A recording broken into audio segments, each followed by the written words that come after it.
ಯಾವಾಗಲೂ ಪ್ರೇಮದ ಮಾತು ಬಂದರೆ ನಮ್ಮ ಎಲ್ಲರ ಮನಸ್ಸಲ್ಲಿ ಒಬ್ಬ ನಾಯಕನ ಚಿತ್ರ ಬರುತ್ತೆ. ಯಾಕೆ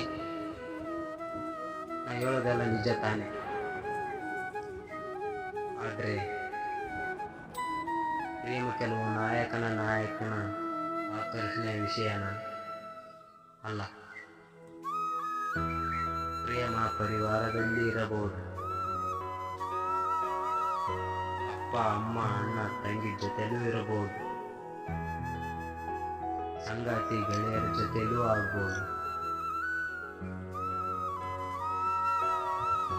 ದೇಶ ಜನ್ಮಭೂಮಿಗೋಸ್ಕರನೂ ಇರಬಹುದು.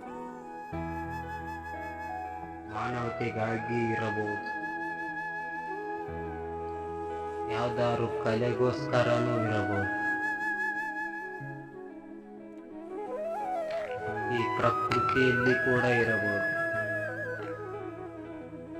ಆದರೆ ಪ್ರೇಮ ಅನ್ನೋದನ್ನ ತುಂಬಿದ ಪುಟದಲ್ಲಿ ಬರೆಯೋಕ್ಕಾಗಲ್ಲ. ಯಾಕಂದ್ರೆ ಪದಗಳು ಮೊದಲೇ ತುಂಬಿರುತ್ತವೆ. ಹೇಗೆ ತುಂಬಿದ ಮಡಿಕೆಯಲ್ಲಿ ಮತ್ತೆ ನೀರು ತುಂಬುವುದಕ್ಕಾಗಲ್ವೋ ಹಾಗೆ. ಅದಕ್ಕೆ ಪ್ರೇಮನ ಪಡಿಬೇಕಂದ್ರೆ ನಮ್ಮ ಮನಸ್ಸನ್ನ ಖಾಲಿ ಮಾಡ್ಕೋಬೇಕು. ನಮ್ಮ ಇಚ್ಛೆಗಳು, ನಮ್ಮ ಸುಖ ಎಲ್ಲವನ್ನು ತ್ಯಾಗ ಮಾಡಿ ಸಮರ್ಪಣೆ ಮಾಡ್ಕೋಬೇಕು.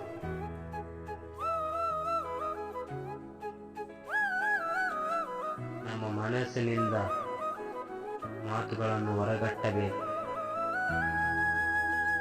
ಆಗಲೇ ಪ್ರೀತಿ ಸಿಗೋದು. ಹಾಗೆ ಮನಸ್ಸು ಪ್ರಸನ್ನನಿಂದಿರುತ್ತೆ. ರಾಧೇ ರಾಧೆ.